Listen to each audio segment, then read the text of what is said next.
India एक बड़ी आबादी का मुल्क है, वो बड़े उसके लोग वहाँ पे ज़बरदस्त लोग हैं, ख़ासतौर पे जो टेक्नोलॉजी में और इस तरफ जा।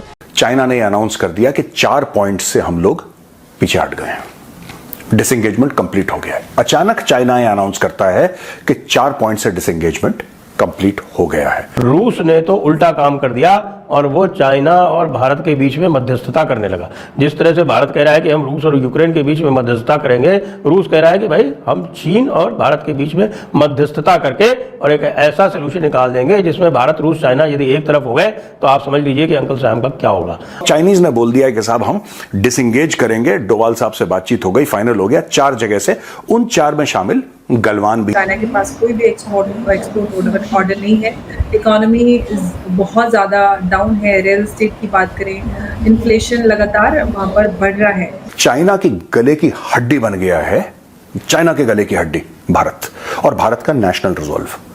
सिर्फ फौज नहीं, यहां पे आम आदमी भारत का, आम जनता, यहां की कंप्लीट पॉलिटिक्स, यहां की कंप्लीट डिप्लोमेसी। अगर पाकिस्तान का दोस्त है चाइना, तो हमारे आज की डेट में 2.5 दोस्त हैं, 2 नहीं।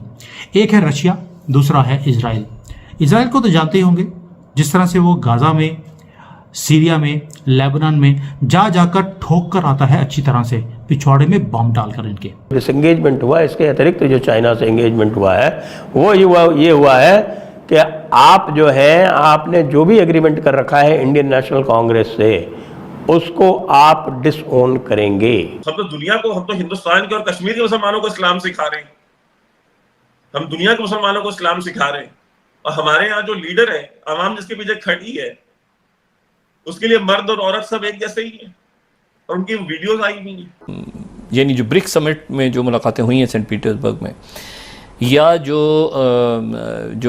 इंडियन फॉरेन मिनिस्टर हैं जयशंकर, वो मेरे ख्याल से स्विट्ज़रलैंड में थे, किसी जगह पे उन्होंने कॉन्फ्रेंस, बहुत बड़ी कॉन्फ्रेंस नहीं थी, लोग मौजूद थे, वहाँ पर उन्होंने कहा कि 75% जो इलाका है हमारा चाइना के साथ, जहाँ पे तनाज़ा चल रहा है 2020 से, तो वो जो है वो मसला हल हो गया।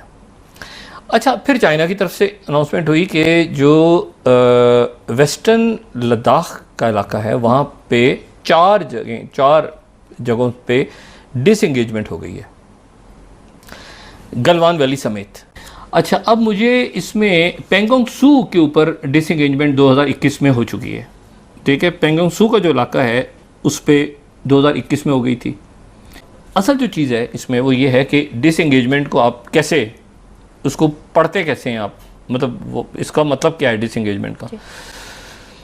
मतलब है कि डिसएंगेजमेंट का मतलब इसको इस तरह से, जिस तरह हम बात कर सकते हैं कि वो जो होता है ना कि एक दूसरे को सामने बैठ के घूर रहे हैं, तो वो भी फ़ौज अपनी जगह, फ़ौजें खड़ी होती हैं। डिसएंगेज से मुराद ये है कि मेरा ख्याल है कि एक तो डीएस्केलेट हो गया ना, कि वो ठंडा हो गया मामला, ऐसा भी नहीं हुआ कि वो वापस विड्रॉल हो गया।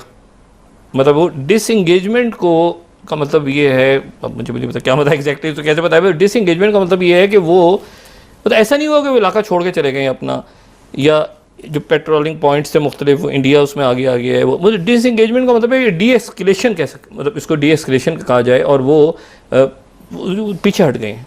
ये वो है मैकमोहन बना के चले गए ना, वही मैकमोहन जो आगे जाके इजिप्ट में पहुंच गए थे, वो ये ड्रॉ करके चले गए। तो ये तो इलाका, और ये वो है जो कि पूरा इलाका जो चेयरमैन माओ की जो है कि ये 5 फिंगर्स, ठीक है, और वो जो है उसमें ये सारे इलाके आते हैं, ठीक है, तिब्बत, भूटान, ये सारे, अरुणाचल प्रदेश। तो ये तो उनकी एक मतलब लद्दाख से आप शुरू करें, और ये मतलब आप समझ लेना कि ये उनका मतलब ये उनका उसी तरह से जैसे ताइवान है, मतलब आप ताइवान की तरह समझ लें, या आप तिब्बत को जैसे वो, मतलब आप समझ लें कि ये उस तरह से उनका एक तयशुदा बात है कि उन्होंने लेना है। तो बात यह है कि वो इसी तरह से ताइवान भी उन्होंने लेना है, और ये उनकी पॉलिसी का हिस्सा है। ऐसा नहीं है कि ये उन्होंने कहना है कि जी नहीं, लद्दाख उनका है। देखिए, वो साउथ चाइना सी में कभी टेंशन बढ़ती है, कभी टेंशन कम हो जाती है, कभी वो बढ़ती है, कभी वो, लेकिन वो जो है 9 डैश लाइन, उसके ऊपर वो फिलिपीन आगे पीछे तनाज़ा चल रहे हैं। चाइना जो है वो पीछे नहीं जाएगा वहाँ से कभी भी, वो डी एस्केलेशन हो सकती है ज़रूर। अब इसमें ये है मामला, तो एक तो वो लेकिन ये डिसएंगेजमेंट है, ये इशू रिजॉल्व नहीं हुआ, ये एक्सकेलेट भी नहीं हो रहा। मतलब अजीब है ना मामला, यानी वो चले गए छोड़ के। 13 सितंबर को चाइना ने अनाउंस कर दिया कि 4 पॉइंट से हम लोग पीछे हट गए हैं, डिसएंगेजमेंट कंप्लीट हो गया है। अचानक चाइना ये अनाउंस करता है कि 4 पॉइंट से डिसएंगेजमेंट कंप्लीट हो गया है। अब दोस्तों इसका देखिए, मैं पहले आपको बताऊंगा खबर, फिर मैं आपको जियोपॉलिटिकली एनालाइज करके बताऊंगा कि हो क्यों रहा है ये चाइना को अचानक सांप क्यों सूंघा, ये हुआ क्या।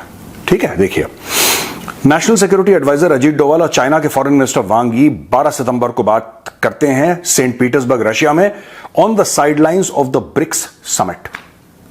आपको पता है ब्रिक्स चल रहा है सेंट पीटर्सबर्ग, वहां पे ये लोग बात करते हैं और बॉर्डर कंसल्टेशंस जो हुए हैं उसका जायजा लेते हैं।